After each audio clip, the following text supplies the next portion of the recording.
अस्सलाम वालेकुम। Technical education and research YouTube channel में भलीकार वारो अॼु असां क्लास ॿिए जो सबक़ 20 पढ़ंदासूं। बेत आहे गुडी।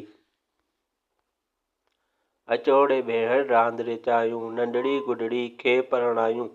अचो गुडी खे ज़ेवर पायूं, भर्त भरियल पोशाक ॾकायूं।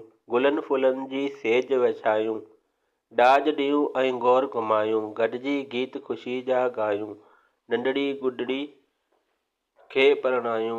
गुडड़ी बणिजी घर जी राणी, पढ़ियल लिखियल ऐं सुघड़ सियाणी। रहे न महिनत खां वेगाणी, खुटी न उन जो अन्न ऐं पाणी। ॾियनि मुबारक मायूं दायूं, नंढड़ी गुडड़ी खे परणायूं। बारो इहा बैत लिखी आहे अल्ताफ़ अब्बासी। बारो वधीक वीडियोस ॾिसण लाइ असांजे चैनल खे सब्सक्राइब कंदा जी तव्हांखे अपडेट मिलंदी रहंदी।